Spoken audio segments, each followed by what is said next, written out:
Good evening from the European Parliament here in Brussels. It's been a very busy week as world leaders descended into town for several high-level summits. Plus, we had an exclusive interview with the Russian Prime Minister in Moscow. All of that and all of the highlights coming your way in case you missed it. As the EU Council summit wraps up, it appears that the only thing both sides were able to achieve when it came to Brexit was disappointment. Well, Theresa May reportedly offered no new ideas in her speech last night, and the remaining 27 leaders wrapped up the following debate unusually early. All right, well, let's cross over now to our political editor, Darren McCaffrey. With all the latest updates, you're joining us, Darren, from the European Council headquarters. Give us the latest as the summit wraps pretty early. Yeah, well, as you said, this EU Council meeting, or the initial part of it at least, is wrapping up. And we've heard from the German Chancellor Angela Merkel this afternoon, in which she, I think, kind of sums up actually how the EU Council went in regards to Brexit. She said that she left last night's dinner neither more pessimistic nor more optimistic. And I think in many regards that does sum up the mood of this EU Council meeting. Not least of all because, yes, you're right, there has been no substantive progress. That was the conclusion of the EU 27 last night. No new ideas from Theresa May, but everyone is committed to carrying on negotiating on the issue of Brexit. Now, there is potentially a little bit of progress this afternoon that could be quite significant. That is that the European Union, suggestions from Irish sources, could be open to this so-called backstop, which is meant to avoid a hard border in Northern Ireland, and at the moment is only meant to apply to Northern Ireland, could be UK-wide. Now, that could be a benefit or a win for Theresa May in these negotiations, though it is possible it'll not be received back in Britain by many as a win. So let's get the view on this and many others with Ben Glaze. He's the deputy political editor of the Mirror newspaper in the UK. First of all, if this is true that Theresa May has been able to get some type of guarantee on a UK-wide backstop, how much of a win is that for her? And how is it like to be received? It would be a minor victory. This summit had been set up as a crucial moment. There was a lot of pressure on leaders, and particularly Theresa May, to come here and get some sort of an agreement. You know, the damp squib that we all feared this might turn into, it largely has. If she does get something out of the Irish, being able to take that back to the UK, she's got something to show when she addresses the House of Commons on Monday. A little bit of progress, but it's not really yet unlocked the talks. It's not broken that deadlock that's been so crucial, which has overshadowed the last few summits, really. One of the things we also learned today, apparently, is that May is willing to extend the transition period. But again, that's gone down a bit like a cup of cold sick in London with Brexiteers. It's the worst thing in the world she could have done, really. She's fighting on several fronts back home. The Remainers feel she's given too much away, and also trying to deny them the meaningful vote when there is a vote on any deal. But the Brexiteers, they're up in arms about this. It ties Britain, shackles Britain to Brussels for up to a year longer. Now, sources are telling us it might only be a few months, and the indication is that Britain needed to show some sort of compromise from its side. But so far it's not been enough, and it really does place her in an unenviable position amongst the hard right of the Conservatives and the DUP as well, on whose vote she relies in the Commons. All right, I will go first to you, Sajid, being our British MEP here. I mean, was Theresa May, she was here physically, but was she actually talking to her audience back home? I think both, and she had a very delicate balancing act to carry out. She had to, of course, engage with the negotiating counterparts as well as fellow EU leaders, but at the same time, she has a very tough ask of keeping her party united behind her, which isn't, and trying to gain some sort of compromise within the House of Commons that doesn't exist at the moment either. All right, before we continue that discussion, I would like to bring in a soundbite from Theresa May herself and the Lithuanian leader. Let's hear it. I believe everybody around the table wants to get a deal. By working intensively and closely, I believe a deal is achievable, and now is the time to make it happen. Today, we do not know what they want. They do not know themselves what they really want. That's a problem. We took steps. We need to know what another side wants finally. It is still a great secret. Well, there you go, Pauline. Theresa May being a little bit optimistic there, and you have the Lithuanian leader saying, well, actually, we don't know what they want. So what's your reading? Well, on the EU side, it's very clear that they want to work with the Brits. They want to find a deal. They're very clear on that. But they've also been saying quite clearly that there hasn't been any progress, and therefore, I mean, the Lithuanian president is just saying it a bit more obviously, how basically they're waiting for the UK to make a choice, and the UK is not quite sure what it wants. Is it that? Is it not knowing what they want? I'll put it to you, Peter. Is it not knowing what they want, or should Theresa May come here with what the EU wants, and then we can move forward? Well, what we are seeing now is a kind of power game. It's like a poker game. Everyone is raising the stakes all the time. I'm not very worried about this. This will end, I think, in a deal. But as all responsible politicians, of course, it's always good to bear in mind also to make plans for possibly a no deal. But I'm quite sure we will see a deal develop in December. Yeah, Sajid, is that true, though, that the UK does not know what it wants? Well, parts of our debate in the UK really have got to a ridiculous stage where almost people are saying, we have a union, it's called the United Kingdom. If you want to join that, then all you have to do is ask to join the pound and swear allegiance to the Queen. You know, parts of the debate have become so ridiculous. But on the serious side of it, I have no doubt we will get a deal between the European Union and Theresa May. But can we get that deal through the House of Commons in the United Kingdom? That is the golden question. At this moment in time, there is no majority for any form of deal to be put to the House of Commons, and neither is there a majority in the House of Commons for a no-deal scenario either. So the answer is no to your question. The answer is no. So we're back to square one, actually. Well, ultimately, at the second hurdle, we could find that whatever deal is agreed here in Brussels, it actually falls in London. Exactly. That's a risk. I completely agree. I think there's and now Theresa May is also with this proposal to just get a longer transition is actually getting in even bigger danger, because people now in London, all the Brexiteers, kind of want to get rid of her, as they keep saying every few weeks. But still, now she's in danger, and there's this deal that's not even done, that may even never pass Parliament. Yeah, with all of this, we saw some leaders, you know, they're preparing for a no-deal Brexit. There's a lot of talk about whether or not that would actually take place, but there are preparations going on. German Chancellor Angela Merkel said yesterday that it is, of course, part of being responsible and forward-looking governance that we prepare for all scenarios. That includes a possibility that Britain will leave the EU without a deal. It's reportedly her first time actually acknowledging that. And France has published a draft bill in the case of a no deal. British citizens would have to present visas to enter French territory and hold residence permits to stay. And they could not hold jobs restricted to EU nationals. They would also have limited access to healthcare and welfare. I mean, that is pretty specific and pretty hard, actually, putting that on the table. Is this really something that is envisioned, or do you think it's a negotiating tactic? Putting pressure? No, I think it's a negotiating tactics now. You are all the time raising the stakes, and like I said, it's like a poker game. You increase and increase into the pot all the time, but eventually there will be a deal here. But before they actually have a deal on the table, I don't think we will see it here in the different interviews with the different leaderships. But Pauline, let's look at it from the French point of view. If there is no deal, wouldn't they benefit from it by trying to win? You know, there's some analysts who would say that they could try to win some of the business that would probably leave the UK and benefit from it. Right. Well, I think there's obviously some part of like business and finance that Macron's been very open to try and call to France. Like he's called for entrepreneurs to come to France. It's not new that he would want to try and get some benefit from it. The EU leaders will sit down tonight to dinner, but Theresa May won't be there. And as has been widely reported, she's not invited to that dinner. And strangely enough, it's not the first time that food has threatened to overshadow these negotiations. Let's take a look. They called it the Pizza Summit. Members of May's cabinet met for a pizza party on Monday evening. And while May was not there, concerns over her Brexit strategy were definitely on the menu. It's not the first time food has taken center stage. As you mentioned briefly, the dinner you had with Mrs. May. Publicly, it was a good dinner. Privately, I heard it wasn't quite so good. And do you expect... You mean the quality of the food, or...? Privately, everything went well, but in fact, we have a problem.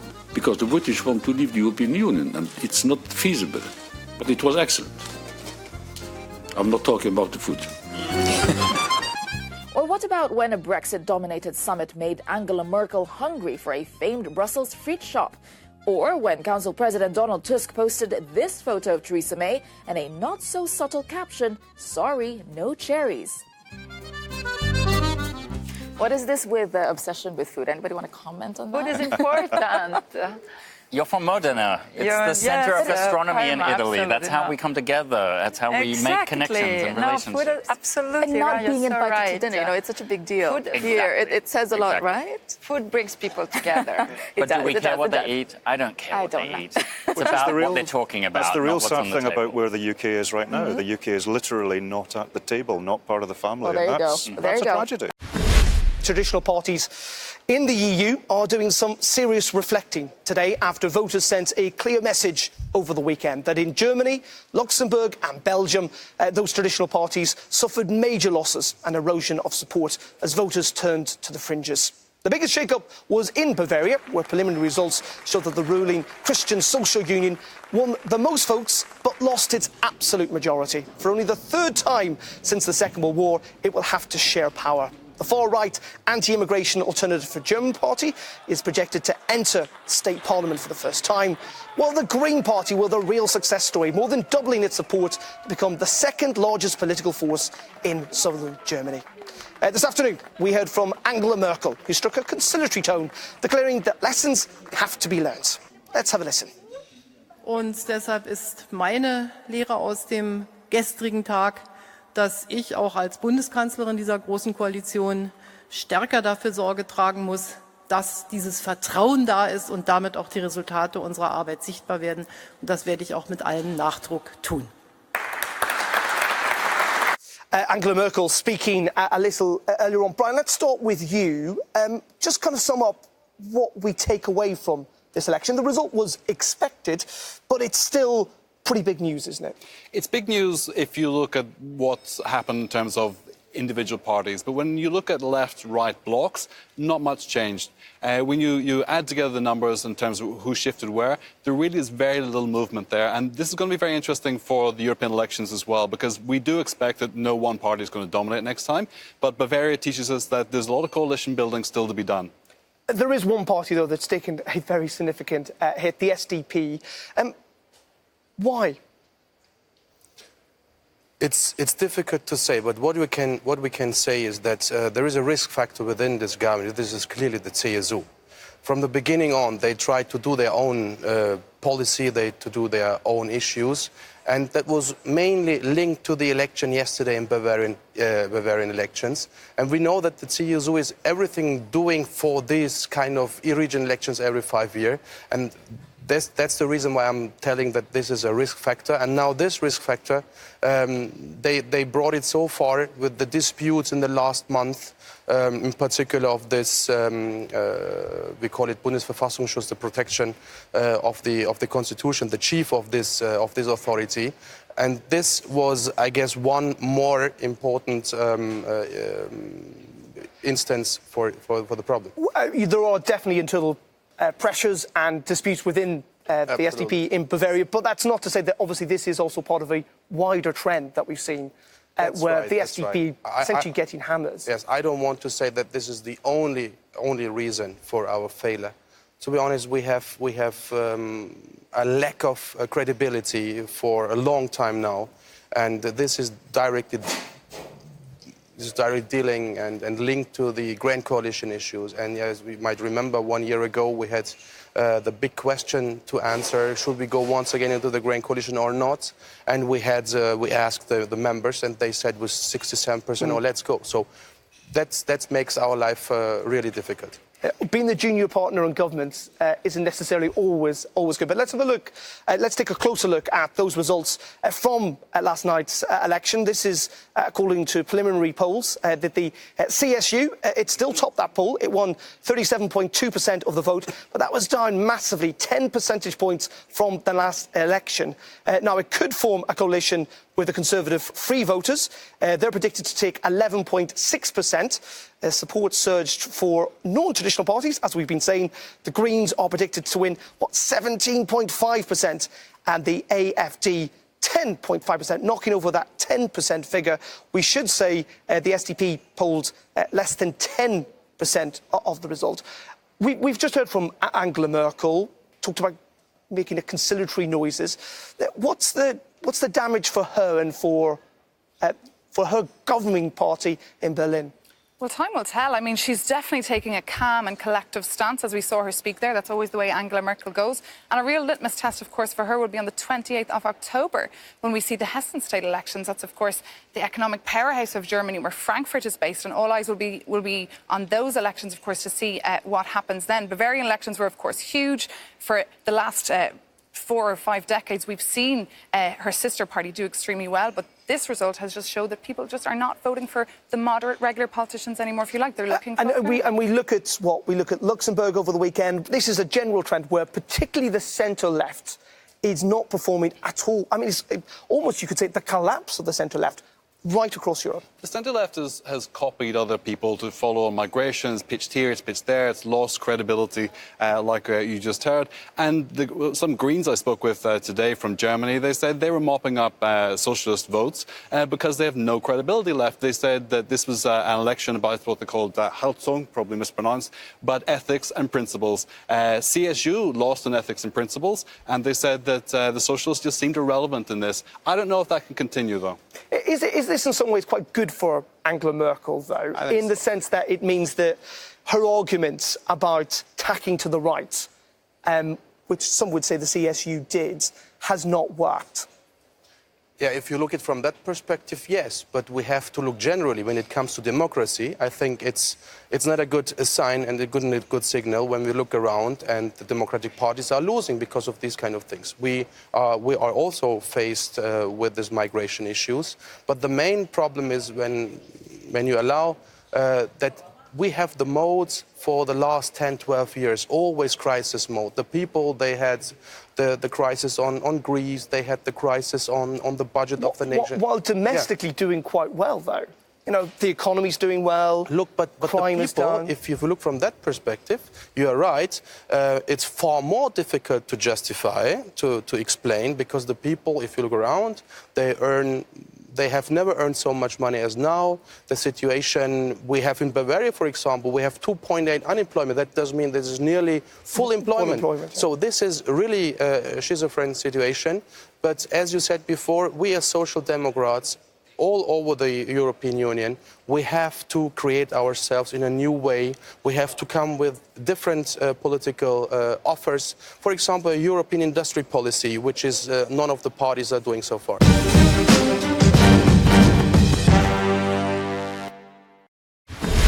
Lots of world leaders are in Brussels this week, including the Russian Prime Minister. He is set to meet Germany's Angela Merkel and the EU's Jean-Claude Juncker on the sidelines of the Asia-Europe meeting. Yesterday, I spoke to Russian Prime Minister Dmitry Medvedev in Moscow in a wide-ranging exclusive interview for Euronews' Global Conversation, and he was quite vocal about what he calls anti-Russian hysteria and the futility of sanctions. But he was much more muted when it came to this Skripal affair. Here's a sneak peek. Текущая ситуация во взаимоотношениях между Россией и Европейским Союзом, ну, что скрывать, эти отношения переживают не лучшие времена. Мы считаем, что это результат тех достаточно скоропалительных решений, которые были приняты самим Европейским Союзом. И, как мне кажется, расплачиваются за эти решения, еще раз подчеркиваю, не мы были их инициаторами, те, кто живет в Европейском Союзе. Естественно, это оказывает негативное влияние и на нашу страну. I'm sure you've been asked this many times, the Skripal poisoning. The defense given by the two suspects were mocked. Are you embarrassed by that reaction? Do you think it damaged Russia's credibility? Понимаете, вообще любые оценки такого порядка, они точно не способствуют международному сотрудничеству. Я вспоминаю советский период, когда Советский Союз тоже вешал ярлыки клеймил международную систему капитала, говорил о том, значит, что нас разделяет. Но ни к чему хорошему это не вело. Мы еще сегодня не говорили про наших друзей за океаном, например, про вот эту антироссийскую истерию, которая существует в Соединенных Штатах Америки. Мы же прекрасно понимаем, что все, что связано с Россией сейчас в Соединенных Штатах Америки, преследует другую цель. Это внутриполитические разборки. По сути, разборки между республиканцами и демократами, разборки внутри республиканской партии. То же самое, я почему об этом говорю, касается европейских стран. Значит, вот эта антироссийская кампания, она в 90% из 100 преследует абсолютно внутриполитические цели. Сохраниться у власти, сформировать правительство, добиться еще каких-то результатов, но уж точно не, так сказать, повлиять на позицию России. На нее повлиять невозможно, все это прекрасно понимают. I want to really ask you about the defense given by the Skripal suspects, just because I want to know whether you really believe that they went there to see a cathedral. Я не знаю, я комментировать не буду, просто потому что я не знаком ни с этими людьми, ни с этими комментариями, в достаточной степени не знаком. Я не знаю, откуда я знаю. Okay, so does Russia see itself at war with America or anyone who imposes sanctions on the country? Санкции абсолютно непродуктивная история. Санкции в отношении банковского сектора – это действительно объявление торговой войны, это наиболее тяжелые санкции. Нет никаких сомнений, что мы подобного рода давление сможем преодолеть. У нас нет никаких сомнений, что наша экономика способна адаптироваться к любым формам давления. Вопрос только в том, зачем это надо. Вопрос именно в том, что это разрушает международный порядок, в том числе международный экономический порядок. Степень интегрированности, взаимововлеченности российской и американской экономики очень незначительная. От того, что американцы объявляют санкции в отношении, допустим, нашей страны, американский бизнес не очень сильно страдает. Именно потому, что у нас небольшой объем торгового оборота. Но европейский бизнес страдает очень сильно, потому что у нас огромный объем торгового оборота. Торговый оборот с Соединенными Штатами Америки приблизительно сейчас, это плохой период, около 20 миллиардов долларов. Это ничто. 45% нашего торгового оборота приходится на Европейский Союз. Это сотни миллиардов евро. Возникает вопрос, что на этом потеряла Европа? А потеряла она рабочие места, потеряла она прибыль, потеряла уверенность. Is Donald Trump the best thing that happened to Russia in recent times? Ну, Дональда Трампа не мы выбирали. Его, с одной стороны, подозревают в каких-то симпатиях к нашей стране, хотя, собственно говоря, он ничего с точки зрения такого радикального улучшения отношений между нашими странами пока не сделал. All right, let's discuss what he actually said. He said a lot in that clip. Is there, maybe I'll start with you, is that the view in Russia? Is there Russian, anti-Russian hysteria? You're living here in Europe, you see what the Europeans see as Russia doing and seen as Russian aggression. Is there anti-Russia hysteria? I think the Russian media is reporting anti-Russia hysteria with a bit of excitement because it means for them that Russia is treated as a really powerful, big, almost superpower.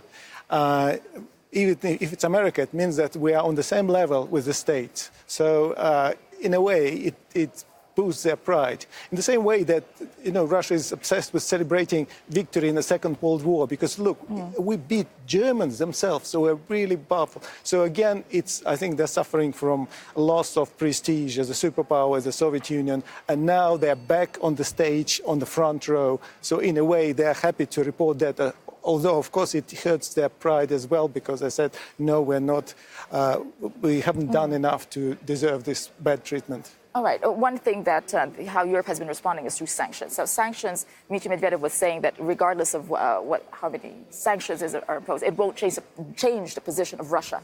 So it's useless. Well, let me say first that the Russian people are our friends. We reach out to them. It's a great nation, a great people. The problem is in the Kremlin. And it's the Russian people that are the first one to suffer of this regime. If the sanctions are so futile and terrible as the Prime Minister says, they could start by lifting the sanctions that Russia is imposing to Europe, because these are the sanctions that are hitting our company, not the ones that we put. We have soft powers in the European Union. We are not a military superpower. It's our economic power. And it's a way to tell the Russian Kremlin, come back to the international community, come back to us. You're a member of the United Nations, member of the G8, respect international law. But the aggression against Donbass and Luhansk in Ukraine, with involvement of Russian military, the annexation of Crimea, an integral part of Ukraine, these are facts. So, you know, here we have this propaganda machinery where I'm sorry that Prime Minister is part of defying and attacking Europe. On the other side, you have with cripple, with Ukraine and so on, hard facts. With the fake news, with the attacks against our election. This is evidence that we have that Russia is acting in a way that is hostile to the European Union, dividing us, destabilizing us, and trying to disunite us. Yeah, and of course, sanctions is the minimum we can do. When I presented all those, you know, that Europe is accusing Russia of, and with the evidence that the Europe intelligence services have, he said, I'm not going to Brussels to meet my counterparts to be judged. We are not here to be judged. So what does that say about No, we're not judging, we're defending us from attacks. Right, I mean, that's, from him saying that and coming here, what's the potential then to move forward? Well, in his own words, there's no potential because Russia can't be influenced. So what do you do in that situation? You have to stick to your own values. The Prime Minister spoke about the importance of international cooperation, but that has to be grounded in something. That has to be grounded in values, not in invading neighboring countries, not in setting up troll farms to disrupt other people's elections, not in murdering the civilians of other countries. And he talked about costs. Well, what is the relative cost? Yes, there's a cost to sanctions, but it's a much greater cost if a country feels that it's going to be invaded or any such invasion would actually occur so obviously, on European territory. This is viewed differently in Russia, obviously, that none of this is accepted by the Russian sanctions government. work both ways because they're targeted at oligarchs, at strategic sectors of the economy. Exactly. But when they're not supposed to hurt ordinary people in Europe or in Russia. But when they Medvedev, are, aren't they? Yes, but when Medvedev talk about them hurting people, he talks about Russian counter-sanctions, the embargo, in particular, embargo on food imports. Exactly. You know, I've just been to Russia and I met cheesemakers, and they produce their own Parmigiani, and they're so proud. They said, we're busting sanctions. But in a way, they're busting counter-sanctions. Right. That is very important. But that means that this stimulates the Russian economy in a very bizarre way because they'll produce their own. The same with financial sanctions. Russians are worried to keep their accounts abroad, so they repatriate the capital, which is good for the economy. So it's very important to tell to the Italian people, for instance, because you mentioned Parmesan, I come from a family that produced Parmesan cheese, that it is the sanctions imposed by Russia that are hitting Italian producers, not the European sanctions. Judging from a video making the rounds on social media, the 2019 European election campaign is off to an aggressive start. Released by the office of the Hungarian Prime Minister Viktor Orban, the campaign-style ad takes direct aim at Guy Verhofstadt, but it may not be 100% accurate. Alex Morgan and his team at The Cube have been looking into this. Alex, what have you found out? So, Darren, yes, this is the video which accuses Guy Verhofstadt of being reckless. Now, it also says we must protect Europe, and that Hungary, in the statement that accompanies it, does not want to become an immigrant country. So, pretty strong claims focused in on the MEP Guy Verhofstadt. And let's just show you the video being released in the English language on social media. Verhofstadt. He wants more migration. We need migration. These are the facts. 1.8 million migrants have entered the European Union since 2015. Millions more wish to come. Since the crisis began, hundreds have lost their lives in vicious attacks all across Europe. Violent crime is rising, and Guy Verhofstadt wants more migration. We need migration. This is reckless. Time to shake up Brussels. Let's protect Europe.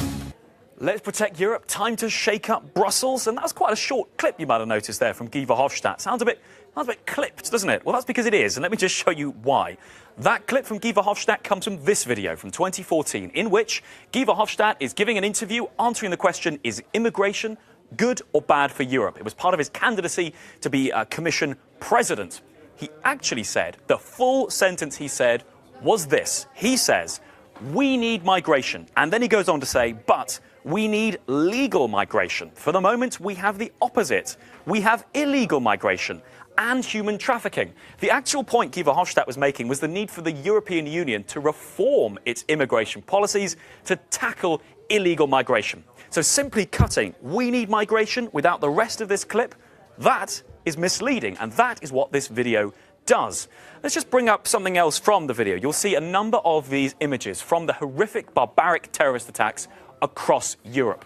This video, however, clearly links these attacks to Europe's migration policy since 2015. And the important thing here is that is a gross oversimplification. Attacks like the Bataclan, where indeed many of those attackers were either Belgian or French nationals, and Charlie Hebdo, where those terrorists were radicalized and raised in Paris. To simply link these attacks to immigration policy since 2015, again, is misleading. So let me just bring up that central claim. These are the facts. Well, this video does not present the facts. It misleads people by showing a short clip of Guy Verhofstadt. And look, if I'm going to give my analysis, Darren, on this, this doesn't serve anybody. There is clearly an important discussion to be had in Europe about integration, about assimilation, about radicalization. But videos like this, which don't present the actual situation, that doesn't serve left or right, anti or pro, because at the end of the day, it's easy for critics to dismiss this and shut down the discussion. But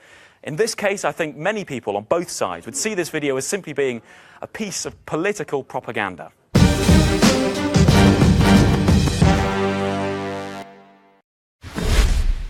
Problematic and unfair. That's how EU Justice Commissioner Vera Jourova describes golden passports. Her comments come as the OECD blacklisted 21 countries over the schemes offering nationality at a price. The report flagged 3 European countries, Malta, Monaco and Cyprus. The Maltese program is particularly popular because it's an EU member. But a report by Transparency International and Global Witness says the problem is more widespread. It names Spain, Hungary, Latvia, Portugal and the UK, and says each has granted high numbers of golden passports or visas. As for the money earned, since their schemes began, Spain, Cyprus, Portugal and the UK have each received hundreds of millions of euros on average every year. I mean, this is something we know as journalists, when there's big money involved, the danger increases. So tell us about in Malta, this situation with golden passports. How big really is the network and the problem? One of the problems is that we don't know. There's absolutely zero transparency. The Maltese government set out right from the beginning to make the scheme as opaque as possible because they understood that this is the selling point. The more opaque it is, the more it protects and obscures the criminal actions of the people who buy passports, the more attractive it is. And the more they're going to sell. We had to fight for even the tiny amount of transparency we have now. Who is fighting? Who is putting pressure on the government to be less opaque in Malta? It was my mother. She was the only person. She was the only person investigating the scheme. So the Maltese people don't care? I mean, people in general find the scheme unacceptable, but because Malta doesn't have a strong democracy and doesn't have a strong democratic culture, my mother was left alone. Other journalists were slow to understand the scheme, slow to investigate it. It was only my mother, really. But it was not just because of Malta, because it was also a problem at the European level. I have been here in the European Parliament since 2013, demanding indeed action by the Commission on the golden visa schemes, because they are a big threat to our security.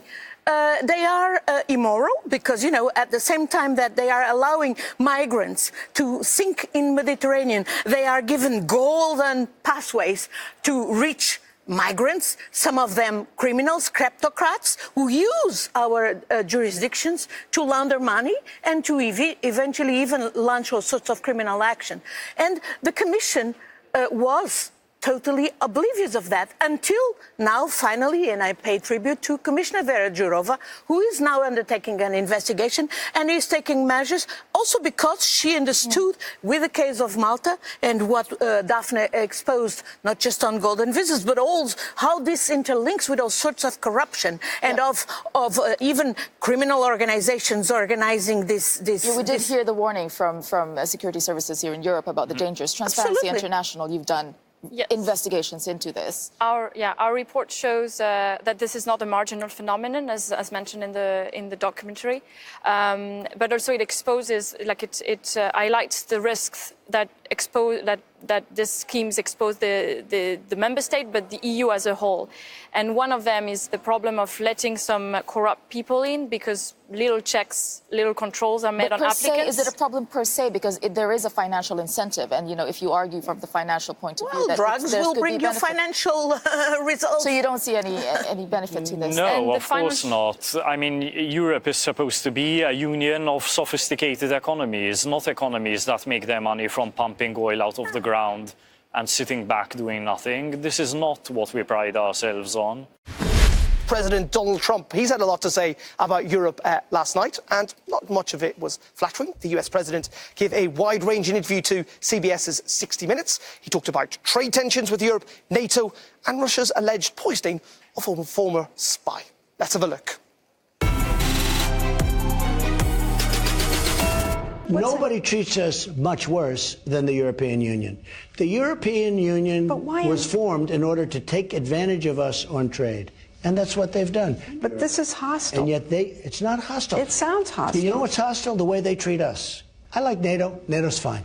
But you know what? We shouldn't be paying almost the entire cost of NATO to protect Europe. And then on top of that, they take advantage of us on trade. I will always be there with NATO, but they have to pay their way. I'm fully in favor of NATO, but I don't want to be taken advantage of. Do you agree that Vladimir Putin is involved in assassinations, in poisonings? Probably he is, yeah, probably. I mean, I don't... Probably, but I rely on them. It's not in our country. Okay. So, guys, what I find interesting about this is that Donald Trump is at least consistent. He said exactly the same thing for the last couple of years, but he has not been president for 2 years. Let's look at this. On Europe and trade, they essentially got a deal. On NATO, he's still funding it. And on Russia, he has actually slapped on some sanctions. So what's he achieving? He's achieving being president until he's either impeached or jailed.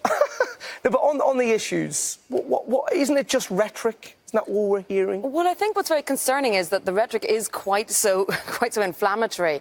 And, there are lots of flip-flops. And I think there probably is quite a team of people around him trying to ensure some consistency, because, he's almost a parody of himself now, that it almost washes over you like this kind of wave of noise, and then, we'll actually wait and see what's going to happen. But I still don't think I feel very comfortable with Donald Trump as president. Do you think that at any point, Maeve, there's going to be a point where the public will turn around and say, we've heard all this before, actually, in the grand scheme of things, nothing has really changed? Well, very possibly. I mean, he's been repeating the same mantra, as you say. He's been very repetitive. He's very unpolitically correct, which is strange for us because we're used to so much political correctness. But on foreign affairs and international relations, Donald Trump can really say what he wants, because at the end of the day, his voters don't actually care about foreign affairs. It's more things and feeling like there's money in their pockets is why they voted for him. Dubbed Brexit by some, it was this photo that captured Europe's attention this morning. The French and German leaders showing a united front at Le Roi d'Espagne bar in Brussels' famous Grand Place. Also present was Belgian Prime Minister Charles Michel and Luxembourg's Xavier Bettel. But as the pair prepare for a no-deal Brexit, was it just an innocent way to relax after tough talks, or a public show of solidarity in the face of a Brexit stalemate? One thing certain, Polish Prime Minister Mateusz Morawiecki wasn't there. He was spotted in Place Jourdain. Nor was Theresa May, who missed out on last night's dinner as well. Okay, was that a PR move? Yeah. Yes, very clearly. What was the message? Definitely, nothing happens here without being planned. So that is clearly a PR move they are doing to show that they are a team, like they are strong together. Of course, it was a PR move. Or that, okay, we can't reach a deal, let's just go out for drinks. And, it may have been a bit of that as well. Maybe they were like, oh, finally, we're free now, let's go for a beer. Who are they talking to? Who are they showing this to? Well, there's a difference between going for a beer just around the Commission and going for a beer on the Grand Place, and the famous Grand Place in Brussels. Right. So obviously that was the PR move. It was, we know we're going to be photographed, we know we're going to be seen together, and we might as well enjoy it. Are they talking to the British people? Are they talking to the British government? Who are they talking to? What do you think? To everyone. Well, I think they had multiple audiences, I have no shadow of a doubt. And actually part of the audience was one another, telling one another that we are absolutely united and don't anybody dare try and move away from this position. Let's go to tonight's raw moment. There's been a lot of complicated Brexit talk, as you know, recently. But here's one German satirical show explaining the single market. Let's take a look. Ist ja nicht übertrieben. Hier, Engländer, die Tante Angela erklärt euch das nochmal wie sehr, sehr doofen Kindern. Aber es gibt eben auch ein paar Maßstäbe. Und einer dieser Maßstäbe ist, dass man nicht zum Binnenmarkt gehören kann, wenn man nicht Teil des Binnenmarktes ist. Ja, genau, Engländer. Nur wenn man im Binnenmarkt ist, ist man im Binnenmarkt. Kapiert? Got it? Komm, ich mach's noch einfacher. Guck mal, das hier ist meine neue Boris Johnson Sockenpuppe. Ne? Guck mal. So. Und das hier ist die EU. Ja? Jetzt ist der Boris drinnen, draußen. Drinnen, draußen. German satire. How was that received there? I thought it was funny. It wasn't raw. It was funny. And you quite like this. You quite like that Boris was a star of this satire in the very beginning of the show. I love a huge number of things about this, and particularly Germans taking the mickey out of an Englishman like me. I mean, you know, that's a new concept as well. You know, Germans with a sense of humour. And my German friends and family and colleagues will forgive me for saying that. That was the week that was. Join us again next week on Monday. We'll be live from the European Parliament in Strasbourg. See you then.